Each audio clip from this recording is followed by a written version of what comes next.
Musical improvisation is the creative activity of immediate, in-the-moment musical composition.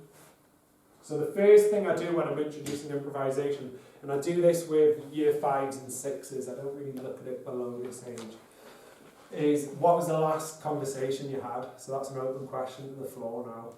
What was the last conversation you can remember having before here? I had a conversation with my friend who's selling her dad's house, and she wanted to know did I think she should accept the offer that had been given on the house even though it wasn't the asking price. I was Right. dead interested. Right, there you go. Now when you had those conversations, did you plan to have those conversations? Did you rehearse the conversations? Did you follow a script? No. But did you follow rules? Did you start shouting at your husband? No. Not Yeah. this one. Did you? So it's did you just launch straight into the conversation, or did it build up from somewhere? There was a question at the beginning. There was a question, and then there was And a response. a response. And did you talk over each other? We took turns. Took turns. And we laughed together at one point as well.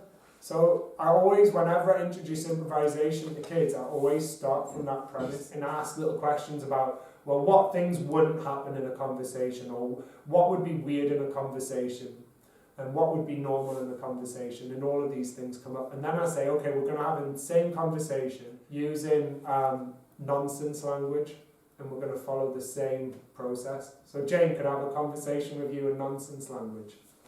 We'll do it in he-me-me-me language, sometimes it's good. Funny. Okay, we'll try and have that same conversation.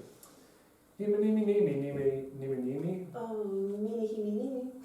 Me-me-me-me. Meeny? Me-me. Meeny, meeny, meeny. Me-me-me-me-me-me-me. Heeny, Me-me. meeny. And we do, and I give them themes to talk around, and we might change the sounds, but it might be like, I want you to have an argument using humulumu language, or I want you, and I just make it up. So we're going to do the same thing now, just on the note C. Okay, and I'll start off talking to you, and then I'd like you then to have a conversation around the circle, and we're just going to pass it on.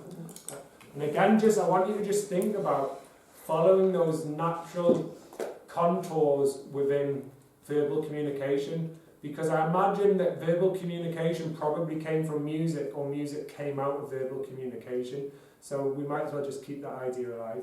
Okay.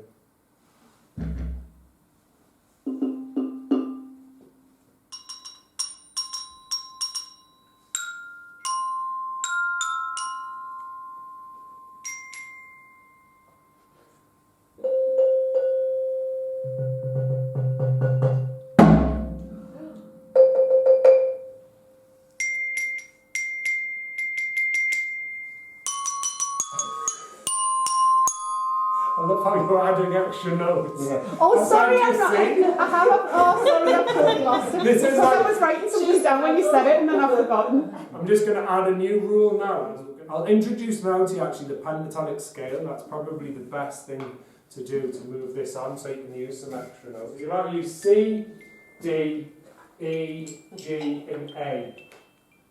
Okay? And we're going to play a little game where only one person's allowed to play at any one time.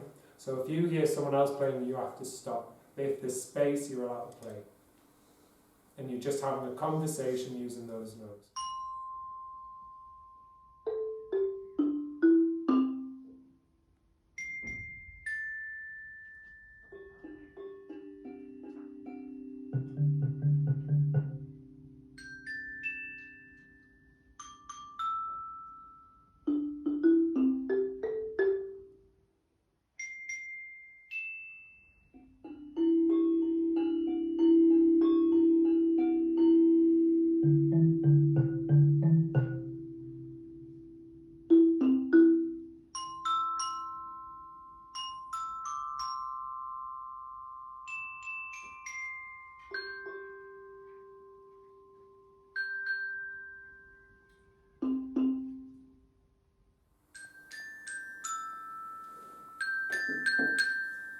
Lovely, we'll leave it there. That was a minute of music.